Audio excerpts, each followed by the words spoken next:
Welcome back to the podcast, Cynthia. It's always a pleasure to have you here. We are on to episode, what are we? 137 today. But Wow. if for some reason people don't know your backstory, they can listen to episode 72. It was the first time we had you on and we talked all about your book, Fasting Transformation, and a little bit about your fasting journey. But if anybody in the fasting world, and I know we talk more about metabolic flexibility and insulin resistance on this podcast now than we used to, but if anyone was living under a rock and doesn't know your your backstory, give us the quick synopsis of how you got into this realm and why, how you became such an expert at intermittent fasting and all of the things that we talk about on this podcast. Yeah, thank you so much. I've been looking forward to our conversation again. And so to give some context to who I am, I really think that I have been working in the metabolic health space for the last 20 years. I have 16 years of cardiology, both clinical cardiology and inpatient cardiology, critical care, ER medicine, over 20 years combined. And so about 7 years ago, I got tired of writing prescriptions and took this major pivot and started my own business. And almost instantaneously, I started attracting exactly the demographic I was, middle-aged women who felt like our needs weren't being met.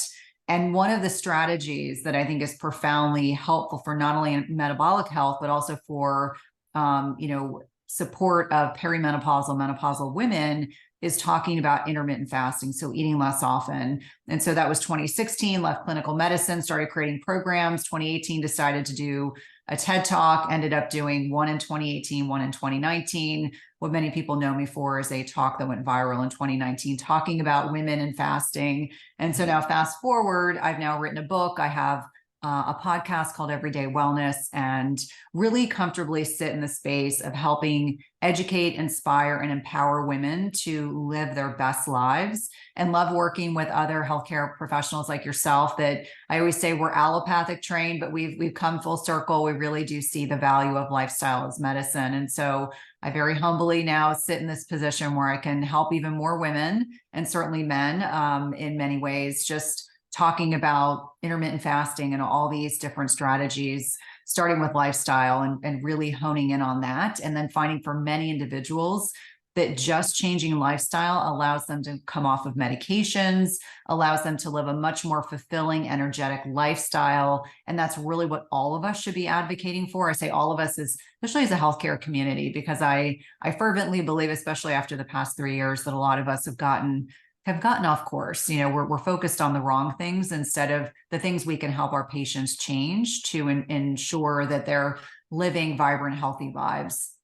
Yeah, our stories are really similar. And I just love the work that you're doing. Your podcast, Everyday Wellness, is one of my favorites. I love that it comes out on Saturdays too.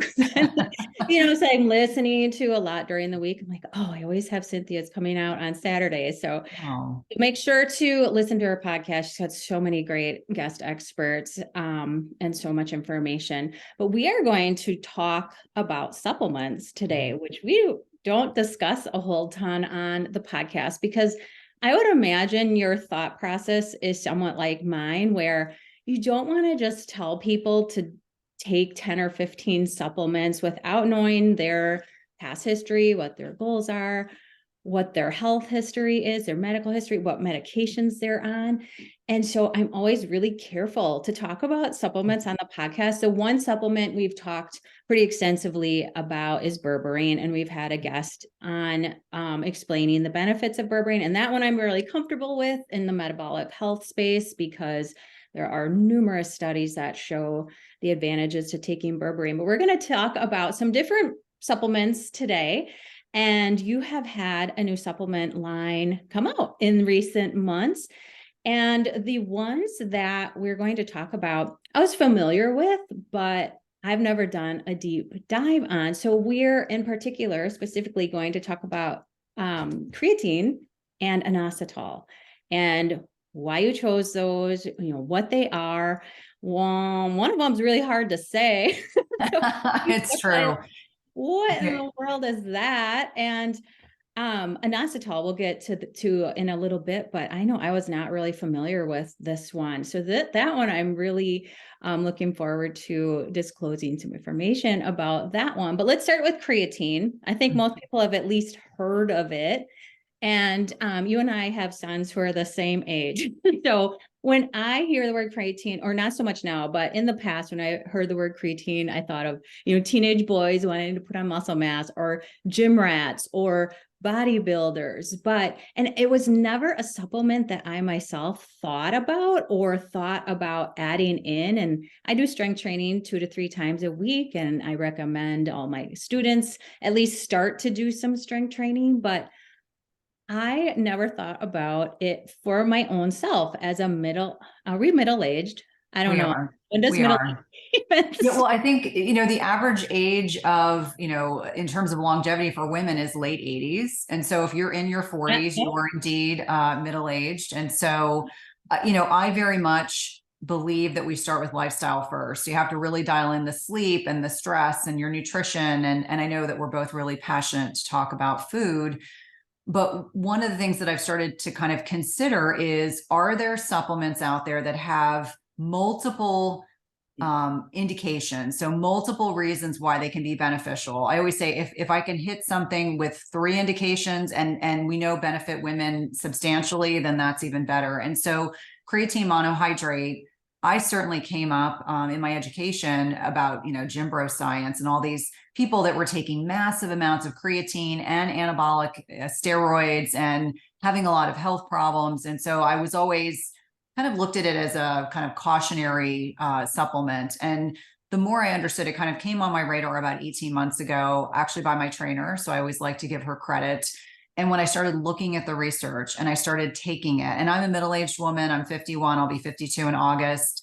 And for me, maintaining muscle mass is critically important, not just for, people think about the body composition and weight loss, but understanding how critically important muscle mass is in terms of allowing us to maintain insulin sensitivity. I know your listeners are really savvy about this, but helping us understand that creatine monohydrate taken in the prescribed dosage, and that's 3 grams for women who consume animal-based protein and 5 grams for men, vegetarians and vegans, because you can't get enough from your diet. This is one of those things where I say, always start with lifestyle, but then adding in these particular types of supplements, which have a lot of benefits. So women, not surprisingly, we have 70 to 80% less endogenous stores of creatine in our muscles.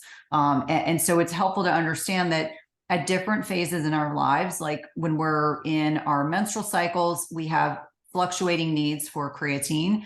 And women who are middle-aged, especially menopausal women, we are at this catabolic event where we are breaking down skeletal muscle. And that's a complex in a relationship between estrogen or estradiol, which is our predominant form of estrogen, and also this signaling hormone called FSH, or follicular stimulating hormone. When we have low estrogen and high FSH, like we do in the latter stages of perimenopause, the 10 to 15 years preceding menopause, and then in menopause, when obviously, unless we're taking HRT, we have low estrogen, our body is breaking down muscle at an accelerated rate. This is one of many reasons why it's not at all uncommon for middle-aged women to start becoming insulin resistant. And so helping women understand that, yes, continue to eat that animal-based protein, continue to hit those protein macros, that's still important. But using creatine can help with strength. It works at the mitochondrial level. So at that cellular level, helping us understand, it will hydrate cells. So that's, the hot monohydrate. That's where, you hear a little bit of that hydration piece, but also is critically important in helping with strength. So when I go to the gym, I'm able to lift heavier weights, and it might even be 5 pounds different from week to week, but I'm aggressively trying to continue to challenge my muscles. That's really what it comes down to, because like a lot of things in our lives, if we keep doing the same things, our body just kind of goes, this is great. I don't have to be challenged. I'll just, continue with the status quo. And so creatine taken both on days when you strength train and days that you're not strength training can be very, very important for helping to kind of buffer that change in insulin sensitivity. It helps with brain health. There's this, this complex interrelationship with brain cells. Oftentimes you'll see really good research about mood. Also sleep quality can improve, helps with sleep architecture. And you have to remember that for most of my patients, they're dealing with sleep issues, body composition changes. And so this was an easy win. And I cannot tell you how exciting it is to interact with people objectively who are telling me, oh my gosh, I just, use this every day. It blends seamlessly into my water. It makes it easy. My teenagers take it too. So for full disclosure, people oftentimes ask, is it safe? And I always say, my kids are in this massive anabolic phase in their lives. They lift weights. My 15-year-old's put on 20 pounds of muscle. It's not fat. Has put on 20 pounds of muscle over the last 6 months, being really diligent about nutrition and lifting, and then also using creatine. So creatine for me, I used to think about it as bro science, but there's actual solid science, and understanding that women need more because we just can't get enough from our diets. And then understanding throughout our menstrual cycles, we can have fluctuating needs. And then also this really important need to maintain muscle mass as we're getting older. In fact, I was laughing the other day. I have a colleague who's a clinical psychologist who's 70, I think she might be 71. And she had a photo with her trainer in the gym, and she is like 90 pounds. She's this little itty bitty thing. She's a reformed vegan. She now eats animal-based protein. And she was talking about, since she's been taking creatine, even at her age, she's menopausal, she's able to build and maintain muscle. And so I think it's really important. It's not about the aesthetics. I think a lot of people like to think about it. And I always say, no, it's all about metabolic health, which, as we both know, is the key to everything else. Right. And maintaining that muscle mass. And I just did a podcast episode on, it was called, like, instead of focusing on weight loss, focus on building muscle mass and conserving your muscle mass, preserving it as much as you can. But it's so key for metabolic health. So you mentioned vegans, vegetarians need to take more creatine.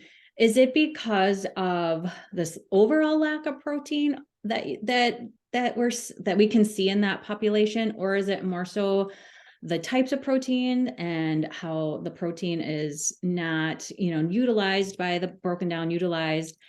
transported into the cells as well as animal protein is? Or what's the difference there with the vegetarian and vegan population?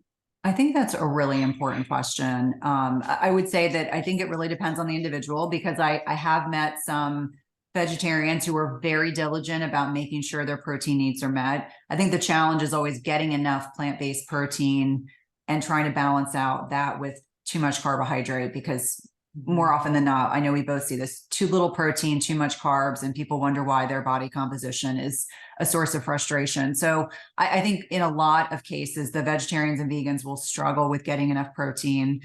We know the amino acid profile is a little different with animal-based protein. I personally find that most women, even if they are leaning towards vegetarianism, if they're still eating eggs and eating a little bit of fish, and there are people that will do that, I think it makes it a bit easier. So I think it's this overall lack of protein in the diet, or not enough protein, or people thinking they can get by eating pounds of tofu, or eating cups and cups of quinoa every day. And I just have to remind them, our days of being able to eat, and I'm talking about middle-aged women, so north of 40. If you think you can get by with 6 cups of quinoa, cooked quinoa, versus an 8-ounce steak, you're really mistaken. It is almost profoundly detrimental. I usually say no more than 30 grams of carbohydrate in a meal. And to give people an idea, it's not being pejorative. It's just most of us at this stage cannot handle that bolus of carbohydrate like we did at 20 or 30. Certainly my teenagers, and I'm sure yours do too, can sit down and eat 2 cups of white rice and a pound of meat on top of it, and they're impervious to it. But we're at the stage where we're starting to become more catabolic and less anabolic, and helping people understand it is never that I don't want to honor where people are in terms of their philosophy about whether they eat animals or don't eat animals. It's just helping them understand, like, I just want you to be metabolically healthy. And so we need to find a way to make that happen. And so sometimes it gets pretty creative. Sometimes it's trading off, eating shellfish. My sister-in-law is a vegetarian and has been her entire life. And she always says to me, I eat nothing that has a face. And so that always kind of reminds me that we have to be respectful of where people are.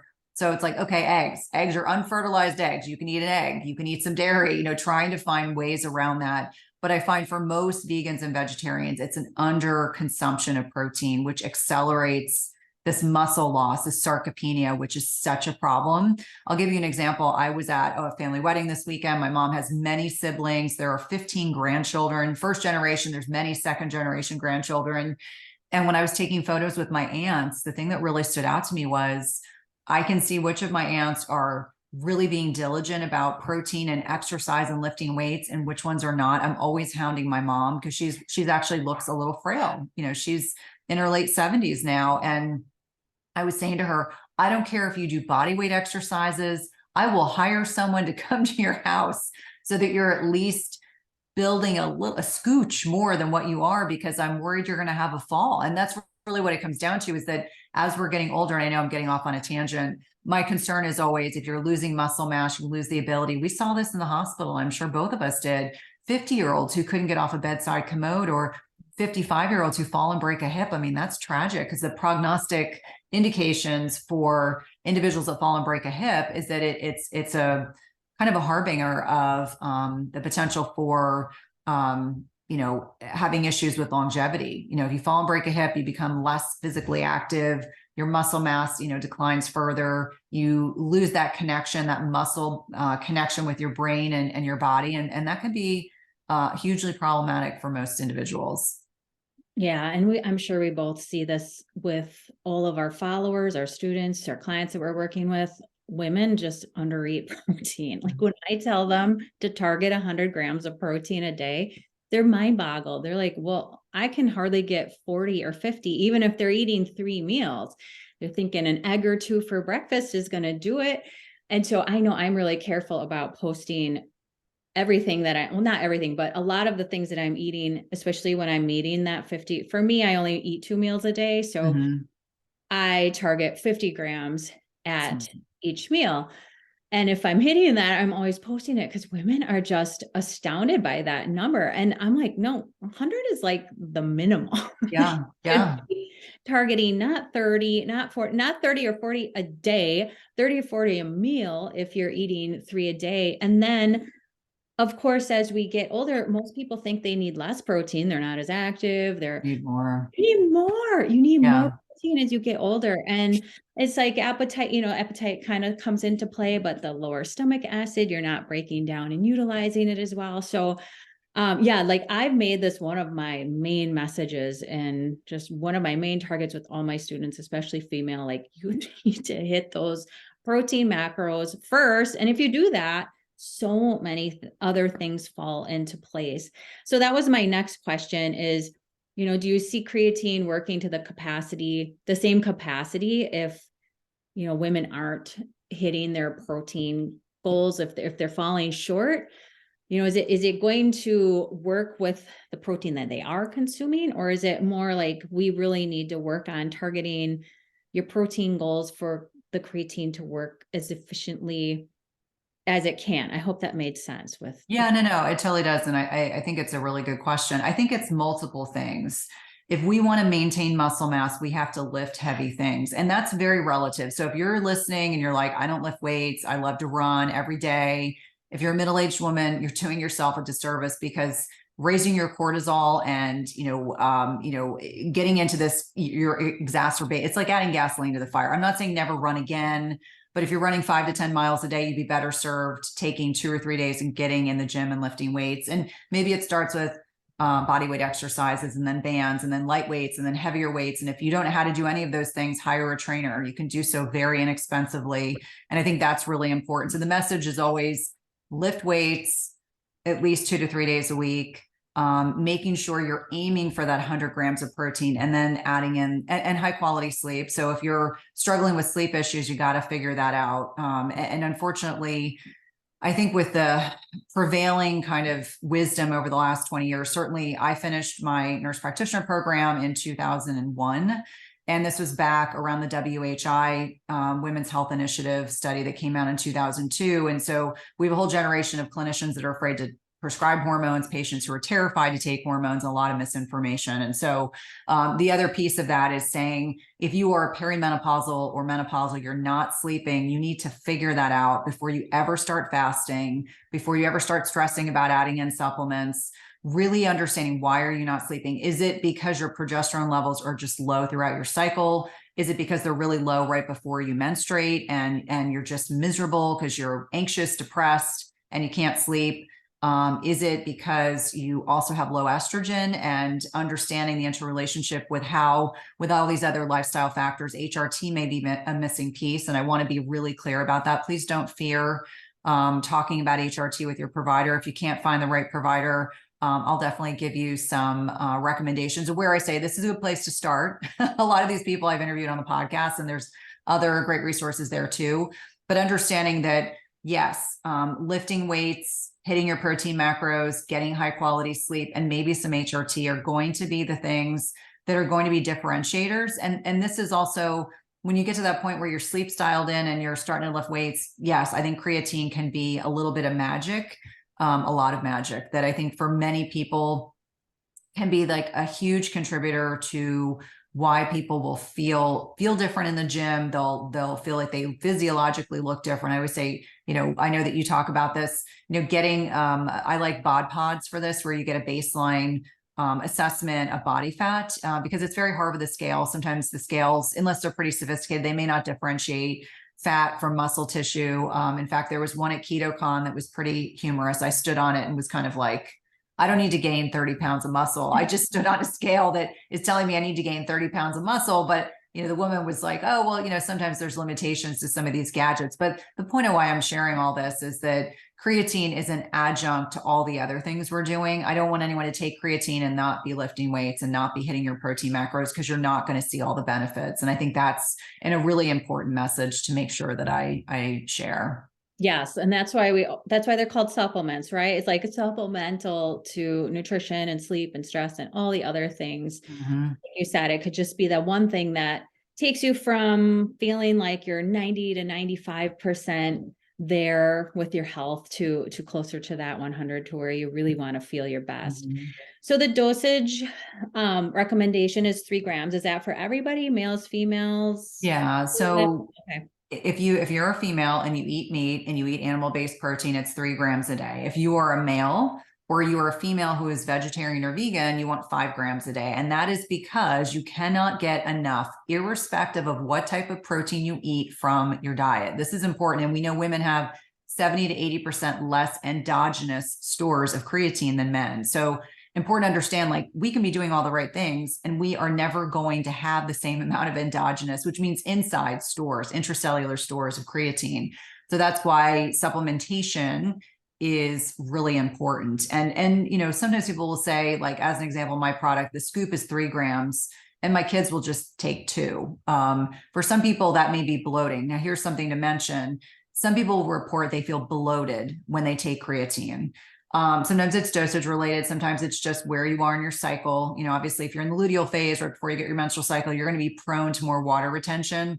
But I remind people, if you understand that creatine monohydrate, there's a degree of hydration that goes on in the muscle. So more often than not, it is water weight. It is not, oh my God, I started creatine, I've gained 5 pounds. It is probably water weight. And I always say, let's try every other day. And more often than not, it works itself out. But when you look at, or you hear from people saying, oh, creatine causes a lot of water retention, you'd have to be taking quite a bit. Like back in the day during the bro science years, people were taking 20, 30, 50 grams of creatine. And that has the potential to be very bloating. And ironically enough, MD Logic is who I co-brand these supplements with. And my point of contact there, who's just been an incredible resource, was saying, oh yeah, I remember 20, 30 years ago, that's what we did in the gym. We took very high doses. So at these lower doses, generally really well tolerated, and you don't get kidney malfunction or kidney insufficiency or chronic kidney disease. You do not get from taking creatine. That's another kind of common misnomer. I remind people, if you're taking super physiologic doses, like the 20, 50 grams, that could be hard on your body, but that's not, it's a fraction of that we're recommending in this product. So it's been nice to see the response. People have been really supportive and have really enjoyed the product. And that, to me, I'm never going to be one of those people who creates 100 supplements. It'll probably be a core group of supplements that are surrounding like metabolic health, brain health, cognition, insulin sensitivity, which are the things I think most of my patients and clients are concerned about.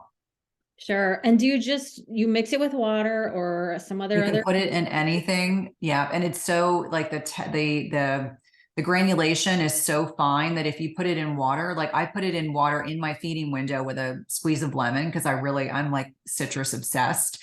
And that's how I drink it. So I just sip it as soon as I get into my feeding window, I dump it in a glass and I just consume it. But many people take it in smoothies. Some people put it in yogurt. It doesn't have a taste. I think that's always a concern is, is it going to make something taste sour or bitter?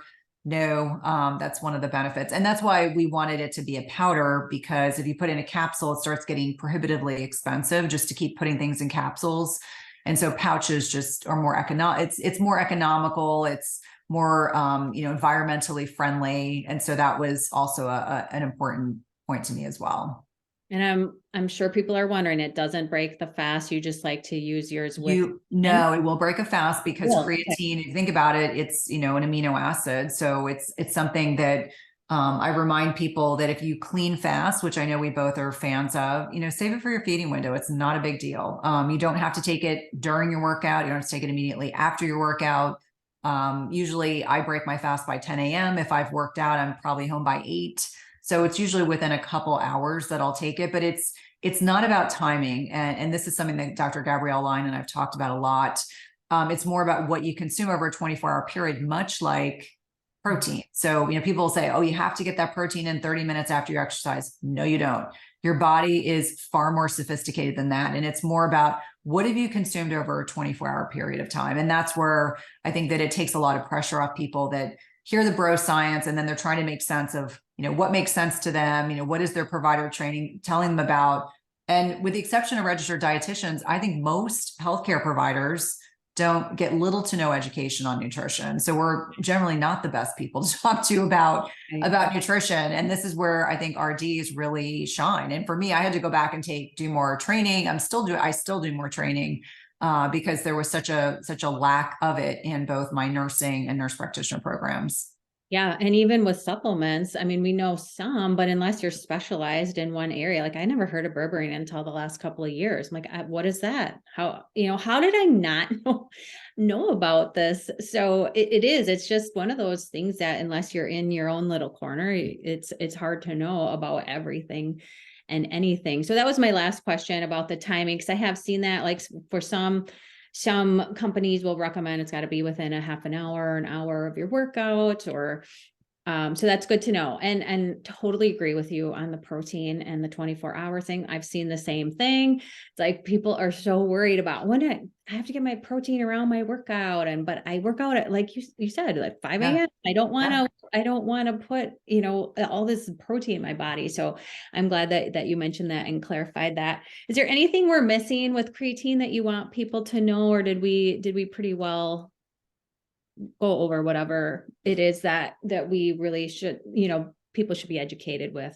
Yeah. So I think the big things to understand is that it works at the mitochondrial level. So a lot of the chronic disease states that we see here in the United States and other westernized countries are really a byproduct of mitochondrial dysfunction. So understanding that at a cellular level, this is improving the health of the mitochondria, that it impacts sleep, brain health, it impacts mood in many instances. And obviously I'm not a clinical psychologist or psychiatrist, but we've talked about some of the research on some of my podcasts, and then the piece around muscle health and helping people understand that anything that we can do to support muscle health, metabolic health is really the key to, I don't want to say reverse aging, because I don't want to reverse age. I just want to feel as good on the inside as I do on the outside. And so I think for a lot of individuals, it's understanding that this isn't just for gym bros. This is for everyone. And in particular women, because we just haven't done a good job explaining to women that they get this acceleration of muscle mass breakdown in our 40s, and it just gets worse. Like for women who are transitioning that are in late perimenopause, average age of menopause here in the United States is 51. So if you're in your late 40s, you're probably there. Understanding that is the time to really be, I don't want to use the term aggressive, but that is the time to really start considering this. And if you're already in menopause, it's not to suggest this isn't helpful. I've got my mother taking, I've got every one of my female family members that I can get to take it. I'm like, anything we can do to help support those muscles is going to help insulin sensitivity. And that is key. Yeah. Yep. I've started using it as well. And like I said, I just thought it was for teenage boys and those really wanting to put on a ton of muscle, or, bodybuilders or whatever it is. So yeah, we need to educate women about that. So let's move on to inositol, and in particular, myo-inositol. I'll let you explain why we call it inositol, myo-inositol. There's inositol, but I literally had not heard of this until the last couple of years, kind of like berberine. I'm like, what is inositol? And a lot of it was because my daughter was diagnosed with PCOS last summer, and she started to have major hormonal issues when she went to college. A lot of it was exacerbated by stress and lack of sleep and that whole college schedule, or lack of schedule, because every day is different. But that was one of the main supplements that kept coming up when I was educating myself about it, trying to find experts to work with. And I know for PCOS, if you have that, you've probably heard of this supplement, but let's dive into inositol. What is that, and why did you choose this supplement for metabolic, like in the metabolic health space? Yeah. And so I think that, again, it was kind of serendipitous. I am a thin phenotype PCOS patient. I went through a lot of infertility. And through my own journey, I understood that oral contraceptives masked my PCOS until I was ready to start a family with my husband.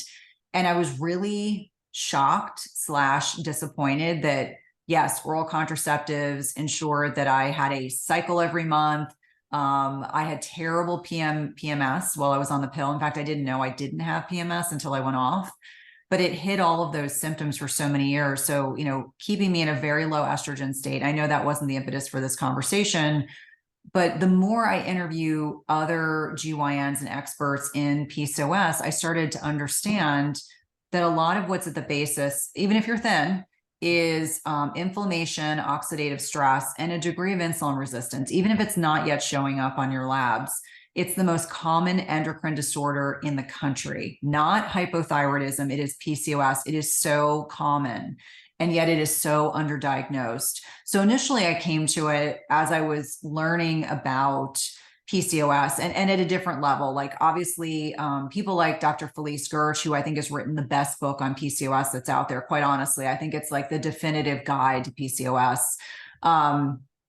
People like that I have gotten to understand and know and be educated through and by really changed my perspective, because I thought, if it's good for PCOS, and I start looking at the research, it's really good for metabolic health disorders. It's really good for insulin resistance separately from PCOS.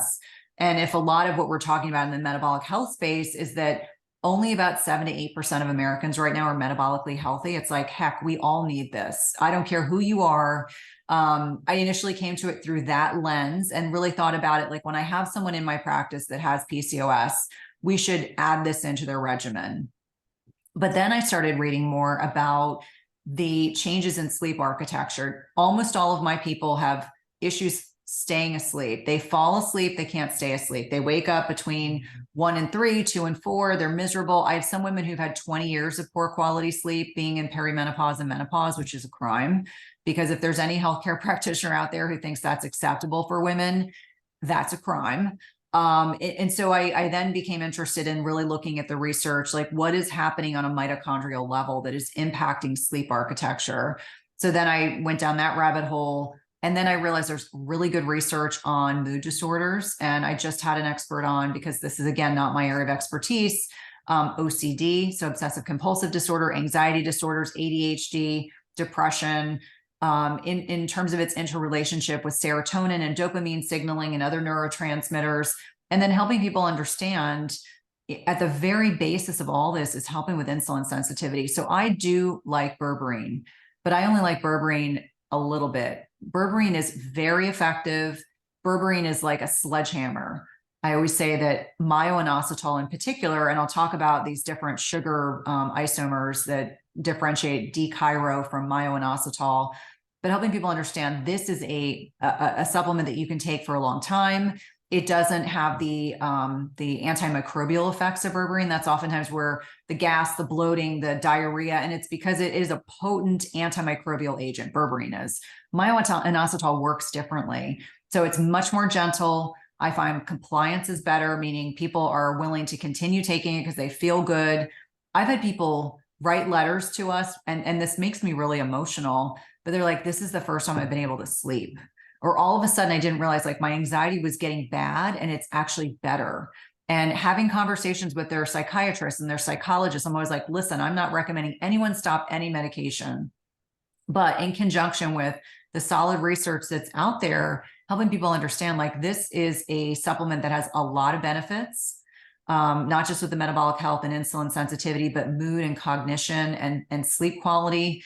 More so than anything, I think that I didn't realize how big this was going to be until we started getting almost instantaneous feedback, because people were just so grateful. They're like, thank you. I don't have to continue taking a prescription sleep aid. I can take this in conjunction with a conversation with my healthcare practitioner. Again, not suggesting anyone stop any medications, but people feel like they have, that they feel empowered. They're like, oh, this really makes a lot of sense. If they've already done all the other things, they're off devices, they're wearing blue blockers, they're, reading a physical book before bed, they're getting exercise, they're getting light exposure in the morning. And then all of a sudden people are feeling like it's giving them hope. Like I have a family member that has very mild OCD, and giving this individual myo-inositol has ensured they do not have to take medication. And that has come directly from their clinical psychologist. And that is huge. And this is someone I love very much. And, we had been working with this individual to try and support them. And so I think it's really powerful when we understand that our modern day lifestyles deplete our bodies of inositol. So it's insulin resistance, it's processed food, it's antibiotics, it's all the things you and I talk about. But understanding our modern day lifestyles are depleting our bodies of these key nutrients. This is, these sugar isomers.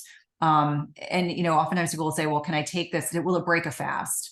And I remind people, if it helps with insulin sensitivity, and yes, it may taste a scooch sweet when it's in something, the net benefit is it's helping to improve insulin sensitivity. So I'm not the least bit concerned that it's breaking a fast, because I always say the most important thing is to take it when you can remember to take it. Some people like to take it after dinner. Some people take it twice a day. Some people just take it before bed.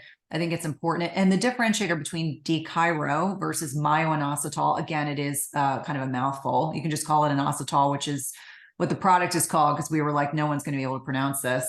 They have different mechanisms of action, but we know myo-inositol is the best studied for PCOS, and it's the formulation that I think has been most efficacious for addressing insulin sensitivity. And so I'm all about getting the most bang for your buck. And, again, the supplement that's going to be able to hit many, many things.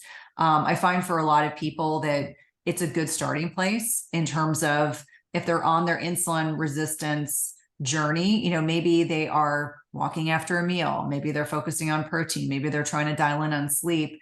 This is when supplements, in addition to the lifestyle, can be very, very effective. And then tracking your progress. Like I know you talk about CGMs and glucometers, and being able to see like, what's the net impact of your lifestyle choices, and how does that impact your blood sugar? Because if you keep your blood sugar well controlled, your insulin levels are going to be well controlled. And I think for a lot of people, they don't make those associations because we haven't properly educated our patients. We haven't said to them, hey, maybe not sleeping more than 4 hours a night and eating highly processed, hyperpalatable foods is not benefiting you. Like maybe we need to start kind of changing one thing at a time. In fact, one thing that I thought was really interesting, and if you follow Glucose Goddess, Jessie Ashape, who I think is amazing, and I'm sure you do too, she was talking about a soleus push-up.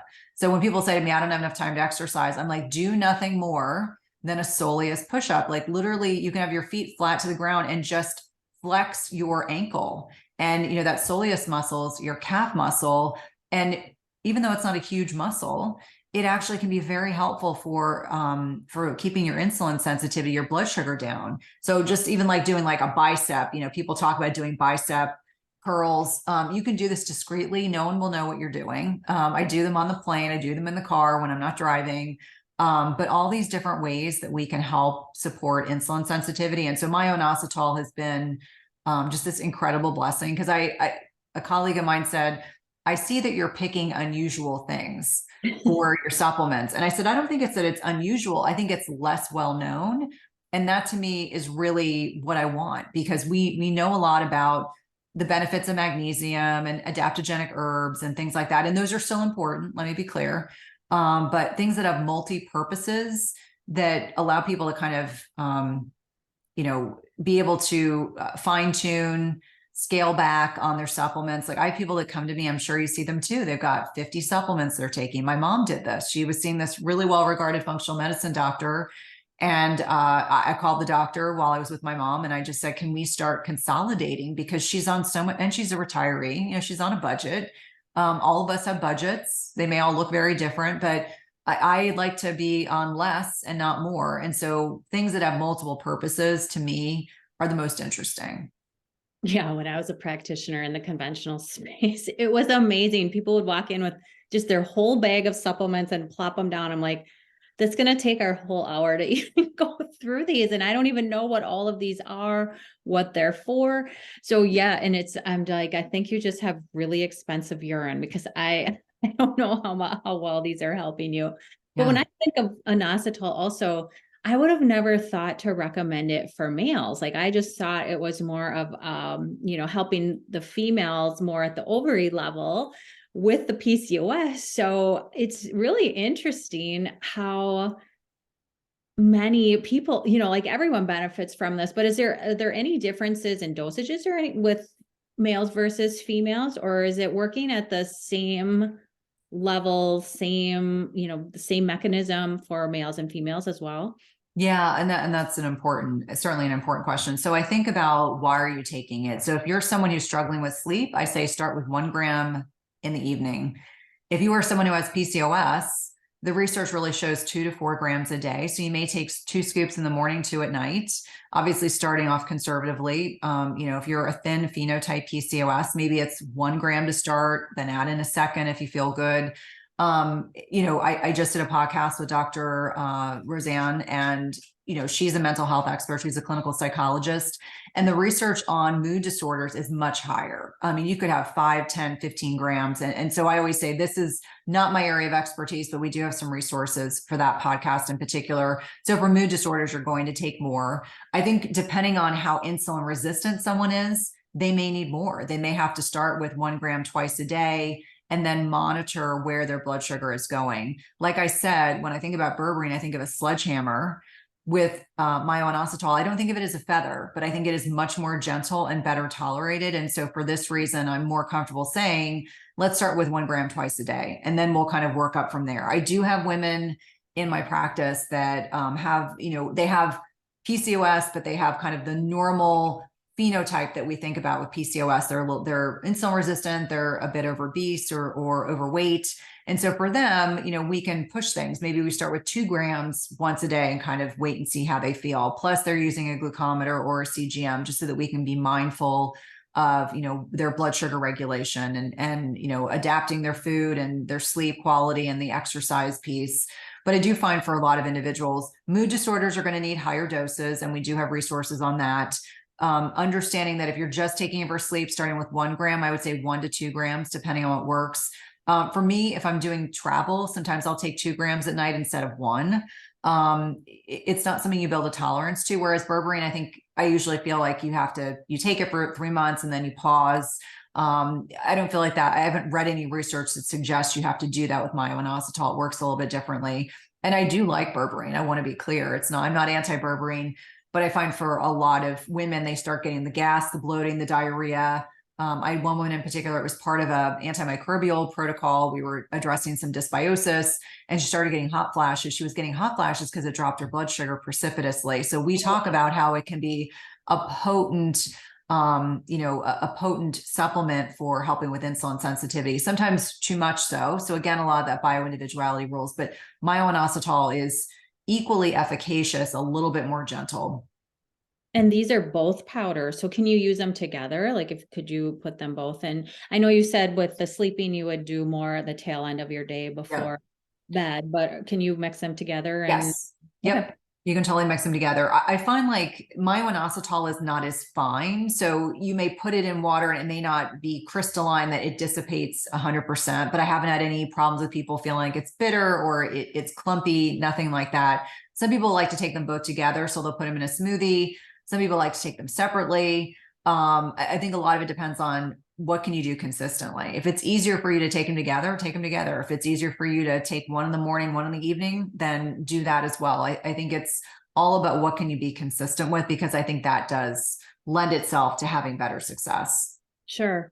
So anything else that we didn't cover with the inositol that you want people to know? Yeah, I would say, the biggest thing is, and this is a common kind of theme, is that helping people understand that we can take all the supplements in the world, but if we aren't willing to change our lifestyle, that is the most important thing. So I like to have success with some wins with, whether it's meal frequency, sleep quality, strength training. I like to have a couple wins underneath a woman's belt before we start adding in a lot of supplements. I think for many people, our patients have been so conditioned that it's a pill will fix a problem, that I have to kind of remind them they're equally helpful, but I want to make sure that we continue to have wins. And it's not just you have a short-lived win because you aren't changing all the other things. The lifestyle is the most important thing to adjust and then add things in. Like I don't advocate that any woman take 20 supplements to help her sleep.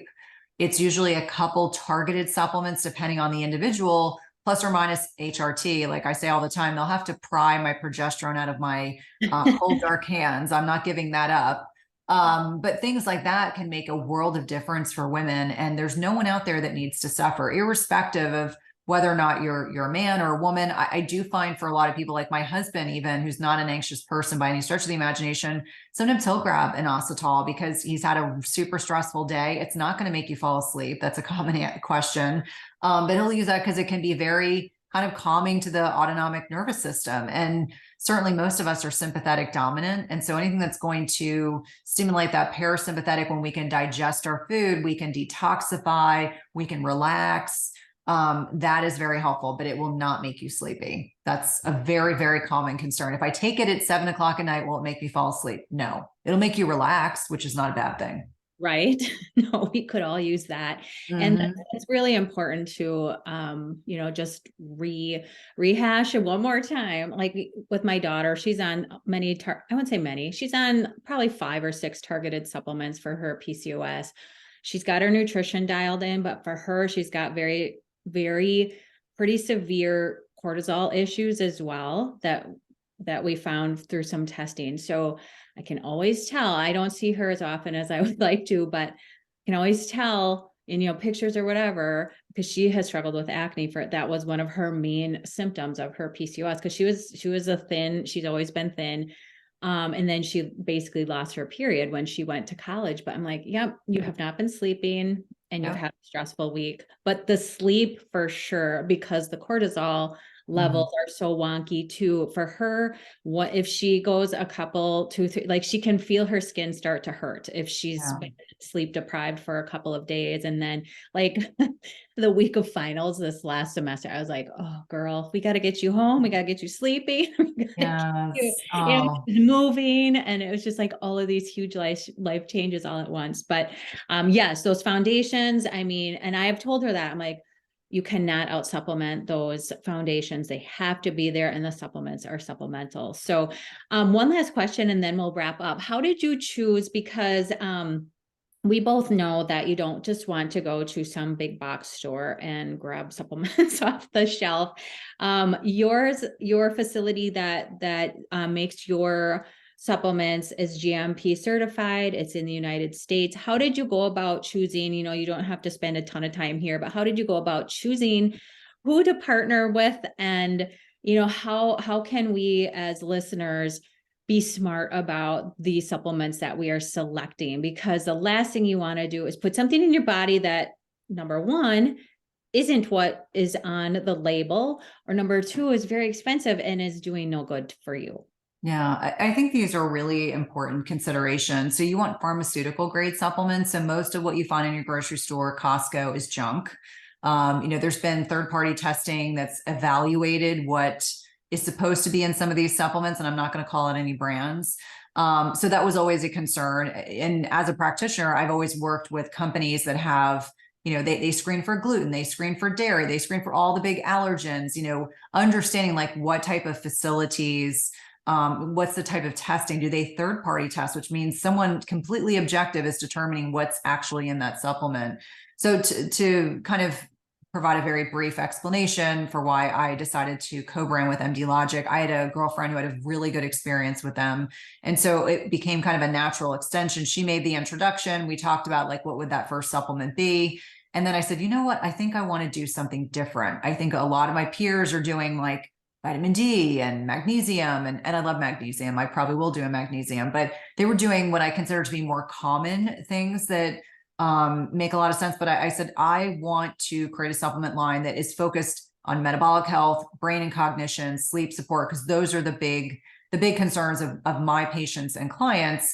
And so from there, we kind of pivoted, but I feel so comfortable working with them because we're working on my third supplement right now. And the first test didn't go well. So it's like, we scrapped everything, reformulated everything. It went through third-party testing and now it's fine. But most companies aren't going to go through all that extra effort because it's expensive. It's expensive to have things in a facility where you can control all the variables. Like as an example, there are random tests that are done to make sure that every batch is what it should be. And, for me, anything I do, I always say anything I do, I want it to be very high level. And I just wasn't in through my other work, I just wasn't finding that I could white label someone else's product and get the same level of, quality. So white labeling means there's a company out there and they allow me to package their product with my own branding. And I had done that for a while and I just wasn't happy with, it was just far more complicated. This is very easy. Everything's made in the United States, shipped from in the United States, works really easily. Customer service is excellent. So that's a little bit about why I decided to co-brand with them as opposed to doing things a little differently. But this has worked really nicely and the feedback has been really fantastic. So I think it's meeting a lot of people's needs and expectations. And that's what it's designed to do, to fill a need that I don't think is being met by other companies and product lines that are out there. Excellent. So where is the best place to find these supplements? Probably off my website. So if you go to www.cynthiathurlow.com, you can get access to my programs, my podcast. You can get access to both myo-inositol and creatine. It'll take you from there over to MD Logic's website. And I always tell people that if, first time you're trying a product out, try it out as a single bag. If you really love it, subscribe to it, because then you get even deeper discounts. From my perspective, we're also getting ready to launch our new supplement. Our third supplement's coming out. This one is going to be focused on brain and cognition and actually works with creatine. So I tell everyone, like, the purpose is to make sure everything's synergistically helping one another so that we can pare down that supplement list, which I know for probably everyone listening, myself included. I even tell my functional medicine doc, I'm like, please don't add one more thing. If there's something I can get for my food, I'd rather do that. It's like, I don't want to have beyond 50 supplements. It's just overwhelming. Sure. Well, thanks so much for coming on and educating us about these two supplements. We're excited to see what the third one is going to be. And for all the work you're doing in the metabolic health space. I mean, it is sometimes, I'm sure you feel like this, like, I feel like, am I doing any, it's like, it's such a huge monumental issue for the vast majority of people, but the more people we have in this space giving really applicable suggestions and lifestyle changes, and your book, your podcast, all amazing. We are very thankful for all the work that you have done. And thanks for being on the podcast again. Absolutely. Thank you for your work as well. It's always nice to know there are RDs that are out there that are really making a dent in the space. And like we were talking about before we started recording, like sharing what you eat every day, it just makes you relatable. I need to do a better job of that, but people are always curious. I think it just makes it easier for people to wrap their heads around the changes that they need to make, and to know that there are people out there and voices out there that are lovingly supportive. I always say, it's always that lovingly supportive kind of message, I think is really important. I mean, when you need to be firm, much like being a parent, but overall, like making sure people understand, like the intent is to educate, inspire, and empower. Yeah. And those meals, they can be the ugliest things. I'm like, do I really want to take a picture of this and put it out there? But yeah, and it doesn't matter what I post for my meals. Like, oh, thank you for posting that. It gives me an idea. So again, thanks for all the work that you're doing and for coming on today. Thank you.